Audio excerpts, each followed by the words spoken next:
अरे देवरानी जी, कपड़े पहनने का ढंग सीख लो। अब तुम एक आईपीएस ऑफिसर की पत्नी हो। कब तक ऐसे गंवार बनकर घूमती रहोगी? कहाँ मैं सोच रही थी मेरी देवरानी बहुत ही स्टाइलिश और मॉडर्न विचारों वाली होगी, पर तुम तो पढ़ी लिखी गंवार हो। अर्पिता की जेठानी अनुपमा उसका अपमान कर रही थी। ये बात अर्पिता के पति अर्जुन को अच्छी नहीं लगी। उसने सोच लिया अब वो अर्पिता को आगे पढ़ाएगा और कलेक्टर बनाएगा। अनुपमा के शब्दों में जहर नहीं घमंड था, वो घमंड जो पढ़ाई, ओहदे और शहरी दिखावे से जन्म लेता है। ड्राइंग रूम में खड़ी अर्पिता ने सिर झुकाए सब कुछ सुना, लेकिन उसकी आंखों में आंसू नहीं थे। वहां सिर्फ एक गहरी चुप्पी थी। साधारण सूती साड़ी, बिना मेकअप का चेहरा और बालों में सादा सा जूड़ा। अनुपमा को यही तो चुपता था। उसे लगता था कि एक आईपीएस अफसर की पत्नी, घर की देवरानी ऐसी नहीं हो सकती, पढ़ी लिखी गंवार।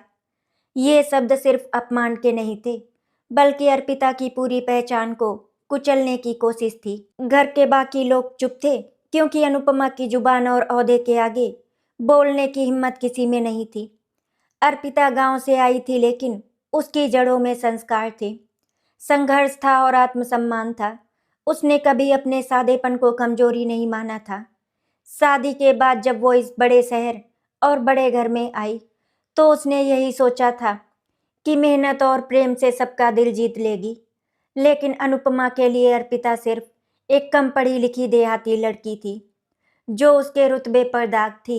हर दिन उसका पहनावा, उसका बोलने का ढंग, यहाँ तक कि उसका चाय बनाना भी अनुपमा की आलोचना का विषय बन जाता था। अर्पिता चुप रहती, क्योंकि वो घर तोड़ना नहीं जोड़ना चाहती थी। लेकिन उस दिन जब अनुपमा ने सबके सामने उसकी तुलना अपनी कल्पनाओं की स्टाइलिश देवरानी से की, तब किसी के भीतर कुछ टूट गया, और वो थे अर्जुन। अर्जुन, जो अब तक भाभी के घमंड को नजरअंदाज करता आया था, आज पहली बार उसे अपनी पत्नी के आत्मसम्मान पर हमला करते हुए देख रहा था। उसने देखा कि अर्पिता की उंगलियां हल्के से कांप रही थी, लेकिन उसकी आंखों में आंसू नहीं थे। वहां अपमान से उपजा हुआ मौन था।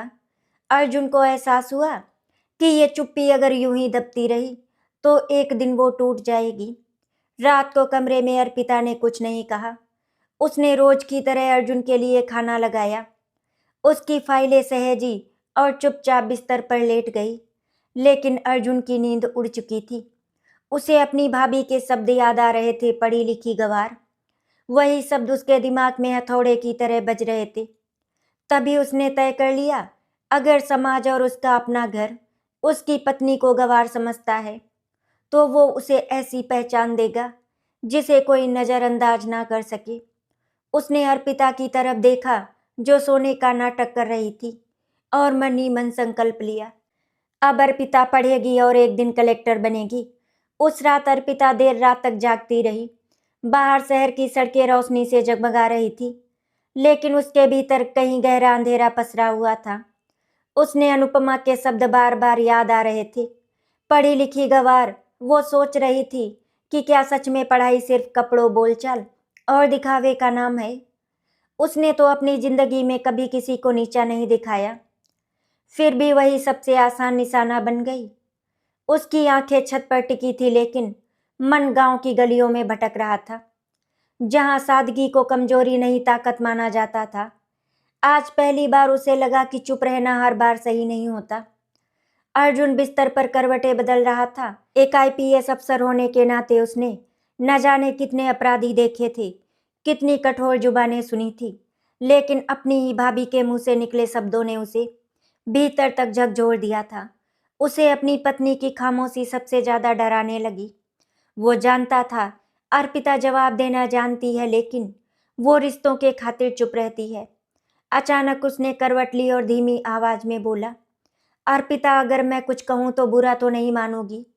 अर्पिता ने आंखें खोल दी। उसकी पलकों पर थकी हुई नमी थी, लेकिन आवाज स्थिर थी। आप जो भी कहेंगे मैं सुनूंगी। अर्जुन कुछ पल चुप रहा, फिर उसके शब्द एक एक कर बाहर आने लगे। उसने कहा कि अनुपमा भाभी का व्यवहार गलत है, और वो ये अन्याय अब और नहीं सह सकता। उसने पहली बार अर्पिता के सामने खुलकर स्वीकार किया कि उसकी सादगी में उसे कमजोरी नहीं बल्कि एक अजीब सी ताकत दिखाई देती है। फिर उसने वो बात कही जिसने अर्पिता को चौंका दिया। मैं चाहता हूं तुम आगे बढ़ो, बहुत आगे, सिर्फ घर की बहू बनकर नहीं, अपनी पहचान बनाकर। अर्पिता ने उसे अविश्वास से देखा। उसके मन में सैकड़ों सवाल उठे।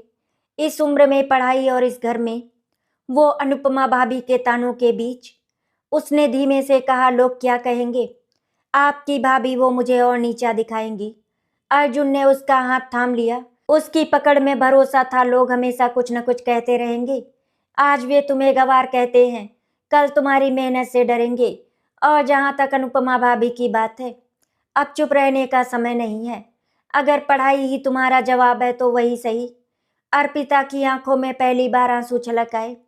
ये आंसू कमजोरी के नहीं थे बल्कि उस भरोसे के थे जो किसी ने पहली बार उस पर किया था। उसने कांपती आवाज में कहा, अगर मैं असफल हो गई तो? अर्जुन मुस्कुराया।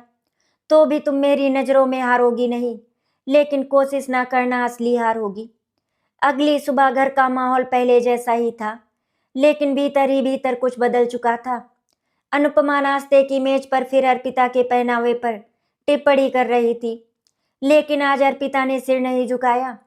उसने शांति से चाय रखी और बिना कुछ कहे वहां से चली गई। अनुपमा को लगा कि शायद उसने सुन लिया ही नहीं, लेकिन असल में अर्पिता ने सुनना छोड़ दिया था। उसके मन में अब एक लक्ष्य था, वो लक्ष्य जो अर्जुन ने उसके भीतर जगाया था। दिन ढलते ढलते अर्पिता ने अपनी पुरानी किताबें निकाली। धूल जमी थी, पन्ने पीले पड़ चुके थे, लेकिन अक्षर आज भी जिंदा थे। उसने किताबें खोली तो लगा जैसे वो खुद को फिर से खोल रही हो। बाहर से ये बस पढ़ाई की शुरुआत थी, लेकिन भीतर ये आत्मसम्मान को वापस पाने की लड़ाई थी। उसे नहीं पता था कि रास्ता कितना लंबा और कठिन होगा। बस इतना जानती थी कि अब वो पीछे नहीं हटेगी। और उसी घर में उसी समय अनुपमा ऊपर अपने कमरे में खड़ी खिड़की से अर्पिता को किताबों के साथ बैठा देख रही थी। उसके होंठों पर हल्की सी मुस्कान आई। उसे लगा ये सब कुछ दिनों का नाटक है। उसे क्या पता था कि जिस देवरानी को वो पढ़ी लिखी गंवार कहकर अपमानित कर रही है, वही एक दिन उसकी सोच से भी ऊंचा मुकाम हासिल करने वाली है। अर्पिता के लिए पढ़ाई दोबारा शुरू करना आसान नहीं था। सालों पहले की अधूरी पढ़ाई, घर की जिम्मेदारियां और भीतर बैठा हुआ डर, सब एक साथ उसके सामने खड़े थे। सुबह उठकर वो पूरे घर का काम निपटाती, सास ससुर की जरूरतों का ध्यान रखती। फिर जब दोपहर में थोड़ी सी शांति मिलती तो किताबें खोलकर बैठ जाती। कभी कभी शब्द धुंधले लगते, कभी दिमाग साथ नहीं देता, लेकिन हर बार वो अर्जुन की कही बात याद करती। कोशिश ना करना असली हार होगी, यही सोच उसे फिर से किताब की ओर खींच ले जाती। अर्जुन भी अब पहले से ज्यादा सजग हो गया था। वो ड्यूटी से लौटकर अर्पिता से उसकी पढ़ाई के बारे में पूछता, उसके सवाल सुनता और जहां तक हो सके उसे समझाने की कोशिश करता। एक अफसर होने के बावजूद वो कभी उसे आदेश नहीं देता, बल्कि एक साथी की तरह साथ देता। अर्पिता को पहली बार महसूस हुआ कि शादी सिर्फ जिम्मेदारी नहीं बल्कि सहारा भी हो सकती है। कई रातें ऐसी होती जब दोनों देर रात बैठे रहते। अर्पिता किताबों में उलझी होती और अर्जुन उसकी कॉपियों के बीच अपनी थकी हुई आंखें टिकाए, लेकिन उसके चेहरे पर संतोष होता। घर के बाहर और भीतर विरोध की आंधी तेज होने लगी थी। अनुपमा भाभी को जैसे ही पता चला कि अर्पिता दोबारा पढ़ाई शुरू कर रही है, उसका धैर्य जवाब दे गया। एक दिन उसने सबके सामने तीखे स्वर में कहा, ये क्या तमाशा लगा रखा है? अब इस उम्र में पढ़ाई, और वो भी कलेक्टर बनने के सपने। उसके शब्दों में हंसी थी, लेकिन नजर में तिरस्कार। उसने अर्जुन की तरफ देखकर कहा, भैया आप अफसर हैं, आपको शोभा नहीं देता कि आपकी पत्नी ऐसे हवा में महल बनाए। अर्पिता का दिल बैठ गया, लेकिन इस बार अर्जुन चुप नहीं रहा। उसने पहली बार साफ शब्दों में कहा। घर में सन्नाटा छा गया। अनुपमा को उम्मीद नहीं थी कि अर्जुन उसके सामने इस तरह खड़ा होगा। उस दिन के बाद अनुपमा का व्यवहार और सख्त हो गया। कभी ताने, कभी व्यंग, कभी जानबूझकर अर्पिता पर काम का बोझ डाल देना। सब कुछ जैसे एक परीक्षा बन गया। अर्पिता कई बार थक कर बैठ जाती। उसकी आंखों में आंसू भर आते, लेकिन वो रोती नहीं थी। वो जान चुकी थी कि हर आंसू उसकी कमजोरी बन सकता है। रात को जब सब लोग सो जाते, वो छत पर जाकर देर रात तक आसमान को देखती। उसे लगता जैसे सितारे उससे पूछ रहे हों, क्या तुम सच में हार मान लोगी? और हर बार उसका मन जवाब देता, नहीं। पहला बड़ा इम्तिहान तब आया जब अर्पिता को प्रवेश परीक्षा का फॉर्म भरना था। फॉर्म हाथ में लेकर उसके हाथ कांप रहे थे। उसे डर था अगर असफल हुई तो अनुपमा भाभी के तानों का क्या होगा, परिवार की उम्मीदों का क्या। उसने अर्जुन को फॉर्म थमाते हुए कहा, अब भी समय है अगर आप चाहें तो। अर्जुन ने उसकी बात पूरी होने से पहले ही फॉर्म वापस उसकी ओर बढ़ा दिया। समय हमेशा डरने का नहीं होता है, आगे बढ़ने का होता है। भरोसा रखो खुद पर। अर्पिता ने गहरी सांस ली और फॉर्म पर दस्तखत कर दिए। उस एक हस्ताक्षर ने उसकी पूरी हिम्मत, उसका डर और उसका सपना समाया हुआ था। परीक्षा वाले दिन अनुपमा ने जानबूझकर कहा, देखते हैं आज कितनी पढ़ाई काम आती है। अर्पिता ने कोई जवाब नहीं दिया। वो साधारण साड़ी में सिर ऊंचा किए घर से निकली। परीक्षा केंद्र के बाहर खड़े होकर उसने एक पल आंखें बंद की। उसे अपने गांव की मिट्टी याद आई, माँ का सादा सा आशीर्वाद और अर्जुन की शांत मुस्कान। जब वो परीक्षा हॉल में बैठी तो उसे लगा जैसे वो सिर्फ सवालों का नहीं बल्कि अपनी किस्मत का भी इम्तिहान दे रही है। जब परीक्षा खत्म हुई और अर्पिता बाहर निकली तो उसके चेहरे पर थकान थी, लेकिन आंखों में एक अजीब सी चमक भी थी। उसे नहीं पता था कि परिणाम क्या होगा, लेकिन वो जान चुकी थी कि उसने डर के आगे घुटने नहीं टेके। उसी शाम घर लौटकर उसने पहली बार महसूस किया कि वो पढ़ी लिखी गंवार नहीं बल्कि एक ऐसी औरत है जिसने खुद को साबित करने की राह चुन ली है। और दूर कहीं अनुपमा के मन में हल्की सी बेचैनी जन्म ले चुकी थी। उसे लगने लगा था कि ये सिर्फ कुछ दिनों का शौक नहीं है। वो देवरानी जिसे वो कमतर समझती थी, वो सच में कुछ कर दिखाने वाली है। परीक्षा के बाद के दिन अर्पिता के लिए सबसे कठिन साबित हुए। सवालों से ज्यादा डर अब नतीजे का था। हर सुबह वो उठती घर के कामों में खुद को व्यस्त रखती, लेकिन मन बार बार उसी कागज की ओर चला जाता जिस पर उसने अपनी जिंदगी का पहला बड़ा दांव लगाया था। कभी उसे लगता कि उसने अच्छा किया है तो कभी एक छोटी सी भूल याद आ जाती और दिल बैठ जाता। अनुपमा इस बेचैनी को भाप चुकी थी। वो जानबूझकर दिन में कई बार अर्पिता से पूछती, कब आ रहा है रिजल्ट, या फिर ये भी बाकी सपनों की तरह हवा हो जाएगा। उसकी हंसी में तंज था, लेकिन अर्पिता अब उस हंसी से डरती नहीं थी। वो चुप रहती पर भीतर ही भीतर खुद को मजबूत कर रही थी। अर्जुन हर शाम ड्यूटी से लौटकर अर्पिता को देखता, कभी खिड़की के पास खड़ी, कभी पूजा के कमरे में दीपक जलाती हुई। वो जानता था कि उसकी पत्नी बाहर से शांत है, लेकिन अंदर एक तूफान चल रहा है। एक रात उसने धीरे से कहा, अगर नतीजा हमारे पक्ष में ना भी आया तो भी ये सफर यहीं खत्म नहीं होगा। अर्पिता ने पहली बार खुलकर अपना डर जाहिर किया। उसकी आवाज भर्रा गई, मुझे असफलता से ज्यादा इस बात का डर है कि लोग कहेंगे, देखा गवार से यही उम्मीद थी। अर्जुन ने उसके माथे पर हाथ रखा। लोगों की आदत है ठप्पा लगाने की, लेकिन ठप्पे मिटाने के लिए वक्त लगता है, हिम्मत लगती है, और वो तुम में है। रिजल्ट का दिन आया और घर का माहौल अजीब सा था। अनुपमा सुबह से ही तैयार होकर बैठी थी, जैसे किसी तमाशे का इंतजार कर रही हो। उसने सबके सामने कहा, आज तो दूध का दूध और पानी का पानी हो ही जाएगा। अर्पिता ने बिना कुछ कहे चाय रखी और अपने कमरे में चली गई। उसके हाथ कांप रहे थे जब उसने मोबाइल उठाया। दिल इतनी तेज धड़क रहा था कि उसे अपनी ही सांसें सुनाई दे रही थी। एक पल के लिए उसने आंखें बंद की, जैसे खुद को संभाल रही हो। जैसे ही स्क्रीन पर परिणाम खुला, अर्पिता की आंखें फैल गई। उसने पढ़ा, फिर दोबारा पढ़ा, फिर तीसरी बार। उसका दिमाग मानने को तैयार नहीं था। वो पास हो चुकी थी, और सिर्फ पास ही नहीं, अच्छे अंकों के साथ पास हुई थी। उस पल उसके भीतर जो भावनाएं उमड़ी, उन्हें शब्दों में बांधना मुश्किल था। ये सिर्फ एक परीक्षा का परिणाम नहीं था, ये उस भरोसे की जीत थी जो अर्जुन ने उसमें जगाया था। उसकी आंखों में आंसू बह निकले, लेकिन इस बार ये आंसू हार के नहीं बल्कि पहली जीत के थे। अर्पिता भागकर बाहर आई। उसकी आंखों में चमक थी, चेहरे पर सुकून। उसने कांपती आवाज में कहा, मैं पास हो गई। अर्जुन के चेहरे पर गर्व साफ झलक रहा था। उसने सबके सामने कहा, मैं जानता था। उस एक वाक्य ने अर्पिता को वो सम्मान मिला जिसके लिए वो तरस रही थी। अनुपमा कुछ पल के लिए सन्न रह गई। उसे उम्मीद नहीं थी कि अर्पिता इतनी जल्दी कुछ साबित कर देगी। उसने बात को हल्के में लेने की कोशिश की। अरे ये तो बस शुरुआत है, आगे का रास्ता बहुत लंबा होता है। लेकिन उसके शब्दों में अब पहले जैसा आत्मविश्वास नहीं था। कहीं न कहीं उसके घमंड में एक महीन सी दरार पड़ चुकी थी। उस रात अर्पिता देर तक सो नहीं पाई। वो अपने कमरे में बैठी रिजल्ट की कॉपी हाथ में लिए मुस्कुरा रही थी। उसे पता था कि ये मंजिल नहीं, सिर्फ पहला पड़ाव है। आगे और बड़ी परीक्षाएं और बड़े संघर्ष इंतजार कर रहे हैं। लेकिन अब उसके भीतर एक नया विश्वास जन्म ले चुका था। अगर वो पहला कदम उठा सकती है तो आगे के भी उठा सकती है। और उसी घर में उसी रात अनुपमा अपने कमरे में बेचैनी से टहल रही थी। पहली बार उसे लगा कि शायद उसने किसी को कम आंकने की गलती कर दी।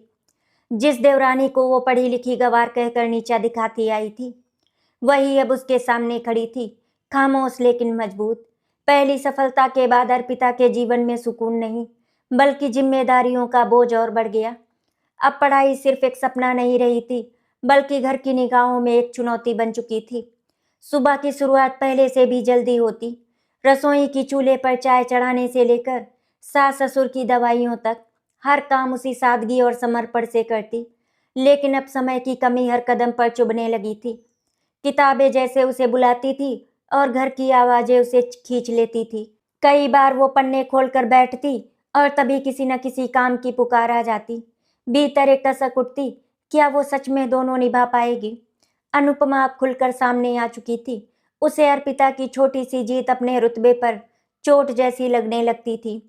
वो हर मौके पर जताती कि घर की बहू का पहला फर्ज घर है, किताबें नहीं। एक दिन उसने सबके सामने कहा, भैया अफसर की नौकरी अपनी जगह, लेकिन घर की इज्जत भी कोई चीज होती है। लोग क्या सोचेंगे? IAS YAS बनने चली है और घर के काम अधूरे। उसके शब्दों में चिंता कम और ईर्ष्या ज्यादा थी। अर्पिता ने सिर झुकाकर बात सुनी, लेकिन इस बार चुप्पी में डर नहीं था, वहां दृढ़ता थी। अर्जुन ने हालात समझ लिए थे। वो जानता था कि सिर्फ हौसला देना काफी नहीं, रास्ता भी साफ करना होगा।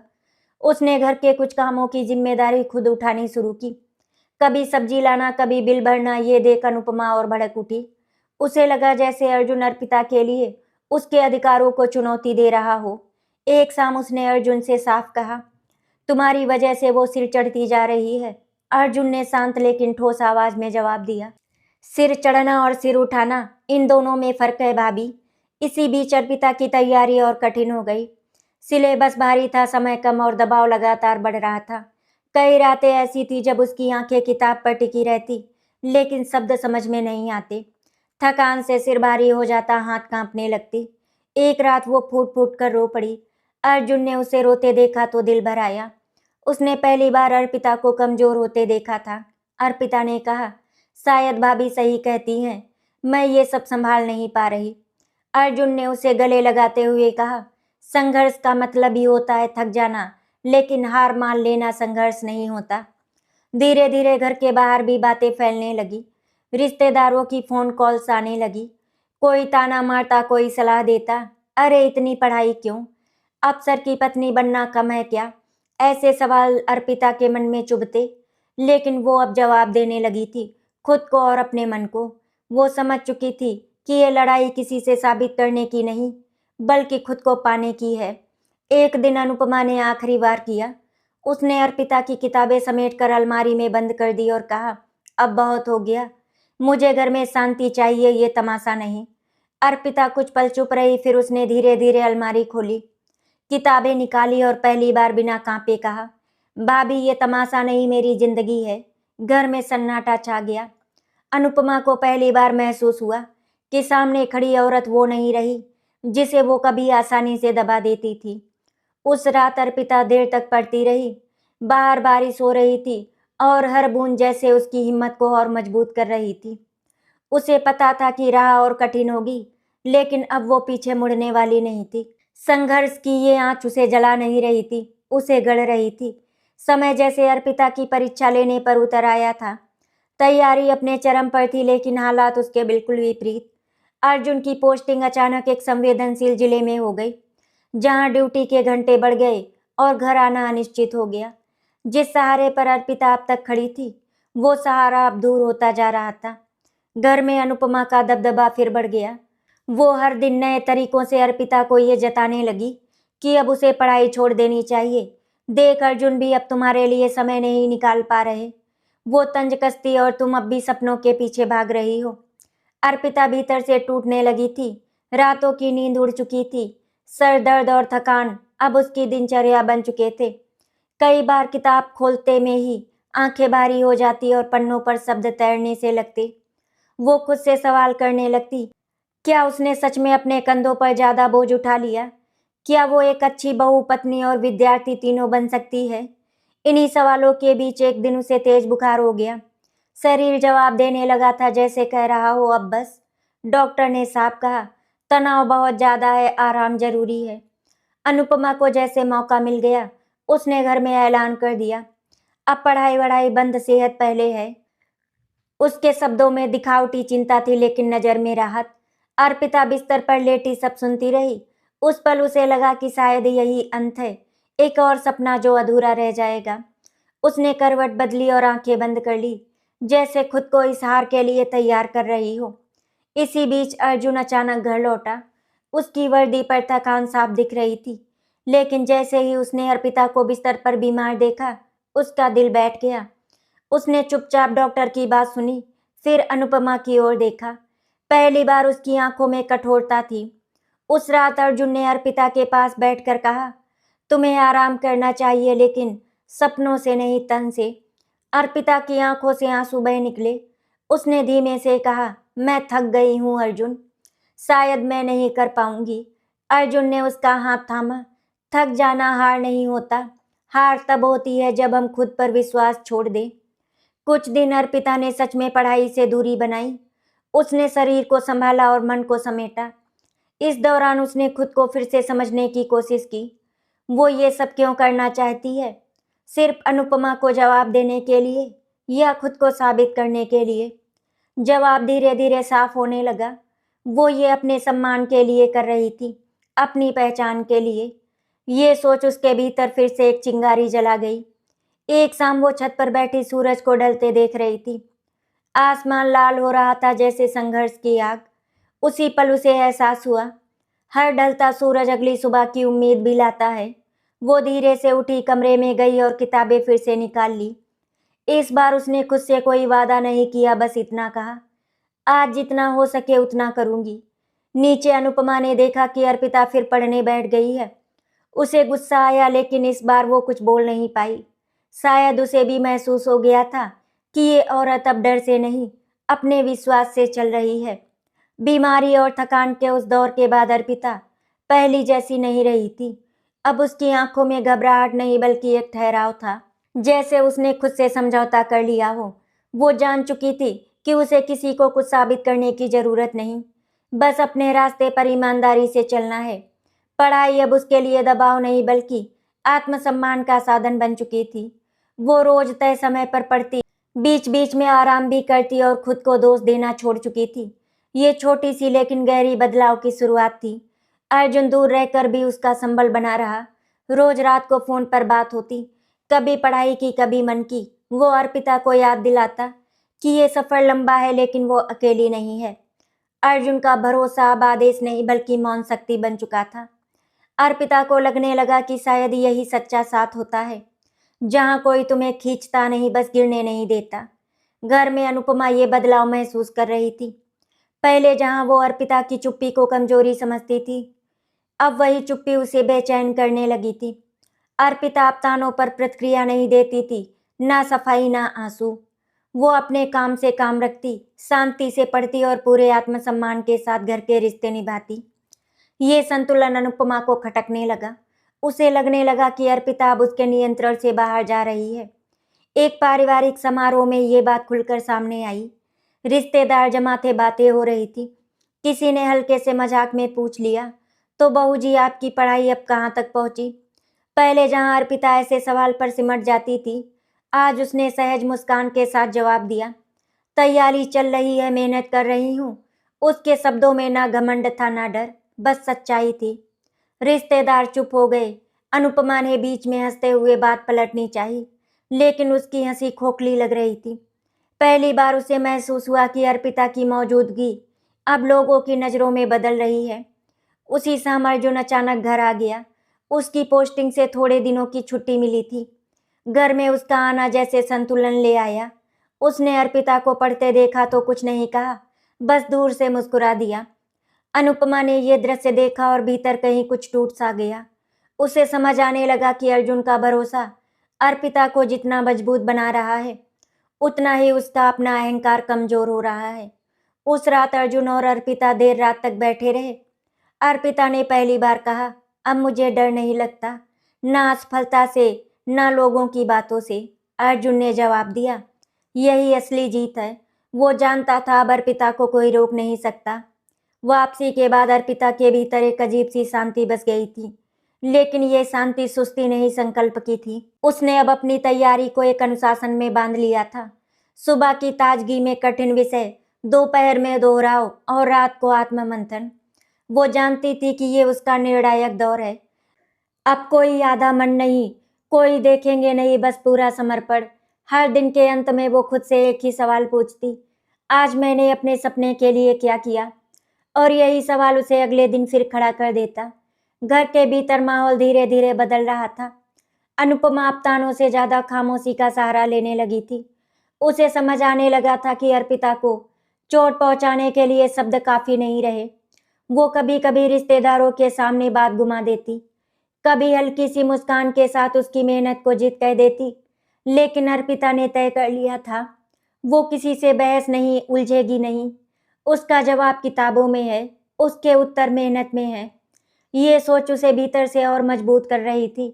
निर्णायक परीक्षा की तारीख नजदीक आ रही थी। उसी बीच एक परिवार संकट आ खड़ा हुआ। सास की तबीयत अचानक बिगड़ गई। अस्पताल के चक्कर, घर की जिम्मेदारियां और चिंता, सब कुछ फिर एक साथ आ गया। कई लोगों को लगा कि अब अर्पिता की तैयारी रुक जाएगी। अनुपमा ने भी यही सोचा। उसने धीरे से कहा, अब घर को तुम्हारी जरूरत है। अर्पिता ने पहली बार स्पष्ट शब्दों में लेकिन विनम्रता से जवाब दिया, घर मेरी जिम्मेदारी है और ये परीक्षा भी मैं दोनों निभाऊंगी। उसके शब्दों में ना जिद थी ना विरोध, बस भरोसा था, और उसी भरोसे ने सबको चुप कर दिया। अस्पताल की बेंच पर बैठकर भी अर्पिता नोट्स पलटती, रात को थक कर लौटती, फिर भी कुछ देर पढ़ती। ये वो दौर था जहां हर मिनट कीमती था। कई बार आंखें जलने लगती, सिर भारी हो जाता, लेकिन वो रुकती नहीं थी। उसे पता था ये सबसे बड़ा दांव है, या तो वो खुद पर जीत हासिल करेगी या हमेशा के लिए कहने वालों की आवाज बनकर रह जाएगी। परीक्षा से एक रात पहले अर्जुन का फोन आया। उसकी आवाज में वही पुराना भरोसा था, जो भी हो तुमने अपना सब कुछ दिया है, कल सवालों से नहीं खुद से मिलना। अर्पिता ने पहली बार बिना किसी डर के कहा, मैं तैयार हूँ। उस एक वाक्य में उसके पूरे सफर की सच्चाई थी। डर, आंसू, ताने, बीमारी सब पीछे छूट चुके थे। परीक्षा वाले दिन वो उसी साधारण साड़ी में निकली, लेकिन चाल में आत्मविश्वास था। केंद्र के बाहर खड़े होकर उसने गहरी सांस ली। उसे माँ का आशीर्वाद याद आया, अर्जुन की मुस्कान याद आई और खुद से किया वादा याद आया। जब वो परीक्षा कक्ष में बैठी तो उसके हाथ स्थिर थे। सवाल कठिन थे, लेकिन उसके भीतर डर नहीं था। उसने हर प्रश्न को एक चुनौती की तरह लिया, बिना हड़बड़ी, बिना घबराहट के। जब वो बाहर निकली तो सूरज ढल रहा था। उसके चेहरे पर थकान थी, लेकिन आंखों में सुकून। उसे नहीं पता था कि परिणाम क्या होगा, लेकिन वो जानती थी उसने अपना सबसे बड़ा दांव ईमानदारी से खेला है। घर लौटकर उसने चुपचाप दीपक जलाया और मन ही मन कहा, अब जो होगा स्वीकार है। और उसी रात अनुपमा देर तक सो नहीं पाई। उसे पहली बार एहसास हुआ कि अगर अर्पिता सफल हो गई तो सिर्फ उसकी देवरानी नहीं बदलेगी, घर की सारी धारणाएं बदल जाएंगी। ये डर था या पश्चाताप वो खुद नहीं जानती थी, लेकिन इतना तय था कि सुबह एक नई करवट लेकर आने वाली थी। परिणाम वाले दिन घर की हवा कुछ अलग थी। सुबह से ही अर्पिता के मन में अजीब सी हलचल थी, ना उत्साह ना भय, बस एक गहरी प्रतीक्षा। उसने रोज की तरह पूजा की, घर के काम निपटाए और फिर अपने कमरे में आकर खिड़की के पास बैठ गई। बाहर वही सड़क, वही आवाजें थी, लेकिन भीतर सब कुछ बदल चुका था। उसे याद आ रहे थे वे दिन जब इसी घर में उसे पढ़ी लिखी गंवार कहा गया था, जब किताबें छिपा दी गई थी, जब बीमारी में भी उसके सपने बोझ समझे गए थे। आज उन सब का हिसाब चुकता होने वाला था। हार या जीत से नहीं बल्कि सच से। अनुपमा भी बेचैन थी। वो बार बार मोबाइल देखती, कभी रसोई में जाती तो कभी ड्राइंग रूम में। उसे खुद पर गुस्सा आ रहा था। क्यों उसे इतना फर्क पड़ रहा है? आखिर अर्पिता की सफलता या असफलता से उसका क्या लेना देना?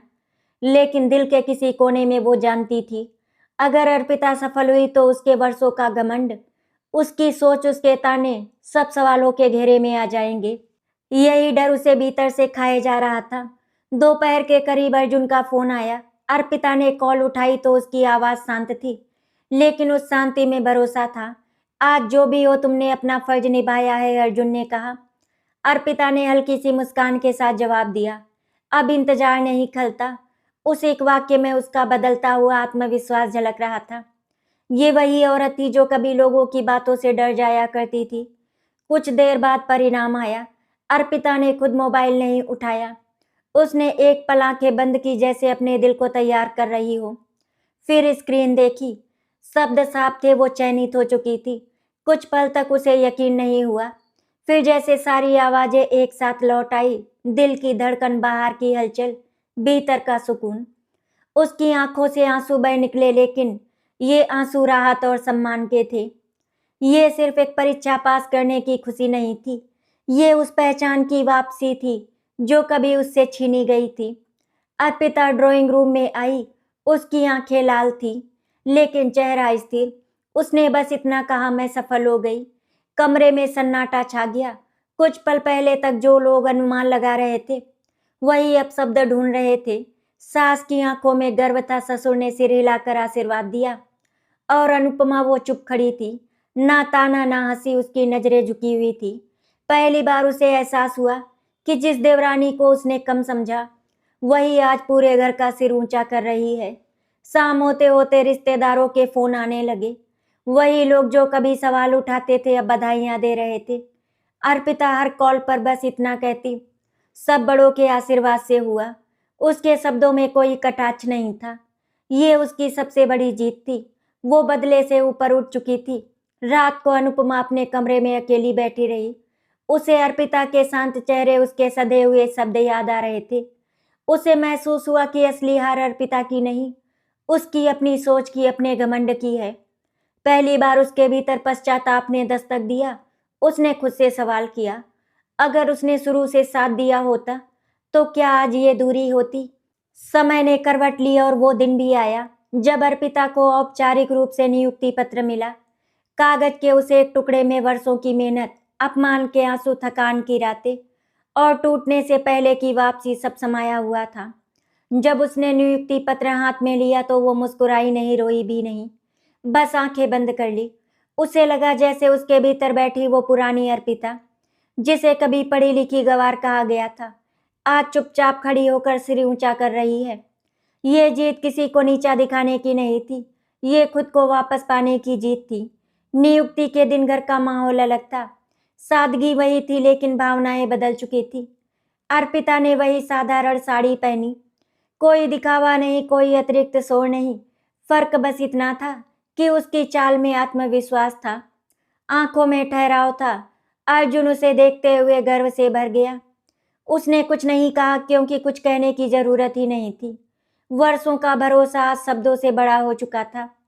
सास ससुर ने आशीर्वाद दिया। उसकी आंखों में गर्व था, जैसे ये सफलता सिर्फ बहू की नहीं, पूरे परिवार की हो। और अनुपमा वो चुपचाप खड़ी सब देख रही थी। उस दिन उसके भीतर कुछ सचमुच टूट गया था, लेकिन ये टूटना नकारात्मक नहीं था। उसने देखा कि अर्पिता ने कभी बदले की भाषा नहीं बोली, कभी उसे नीचा नहीं दिखाया। वही शांति, वही सादगी। पहली बार अनुपमा को समझ आया कि पढ़ाई और पद का मतलब सिर्फ रुतबा नहीं, बल्कि दृष्टि भी होती है। वो धीरे धीरे अर्पिता के पास आई। उसकी आवाज कांप रही थी। उसने कहा, मैंने तुम्हें बहुत दुख दिया शायद अपने घमंड में। आज समझ आया कि गंवार कपड़ों या बोलचाल से नहीं, सोच से होता है। अर्पिता ने सिर झुकाया और बहुत सहजता से बोली, बीती बातों को यही छोड़ देते हैं भाभी। उस एक वाक्य में माफी भी थी और मर्यादा भी। नियुक्ति के बाद जब अर्पिता अपने पहले कार्य दिवस के लिए निकली तो उसने घर के दरवाजे पर एक पल रुककर पीछे देखा। वही घर जहां कभी उसके सपनों को बोझ समझा गया था, आज उसी घर की दहलीज से एक कलेक्टर निकल रही थी। उसने मन ही मन कहा, ये सफर यहीं खत्म नहीं होता, ये तो शुरुआत है एक ऐसी सोच की जहां बेटियां, बहुएं और औरतें सिर्फ भूमिकाओं में नहीं पहचान में जीती हैं। शाम को जब वो लौटी तो घर में दीपक जल रहे थे। अनुपमा ने खुद मिठाई बनाई थी, बिना किसी औपचारिकता के। उसने अर्पिता को मिठाई थमाते हुए कहा, आज से तुम मेरी देवरानी नहीं, प्रेरणा हो मेरी। ये शब्द अनुपमा के लिए आसान नहीं थे, लेकिन सच्चे थे, और अर्पिता के लिए ये सबसे बड़ा सम्मान था। पद से बड़ा, परिणाम से ऊपर। सादगी कमजोरी नहीं होती, चुप्पी डर नहीं, धैर्य हो सकती है। और सम्मान मांगा नहीं जाता, कमाया जाता है। अर्पिता ने यही किया। गवार कहे जाने से लेकर कलेक्टर बनने तक उसने साबित किया कि असली शिक्षा डिग्री से नहीं, दृष्टि से आती है। आशा करती हूँ आपको हमारी कहानी अच्छी लगी होगी। अगर आपको हमारी कहानी अच्छी लगी तो वीडियो को लाइक एंड शेयर करें, चैनल को सब्सक्राइब करें। वीडियो देखने के लिए आपका धन्यवाद।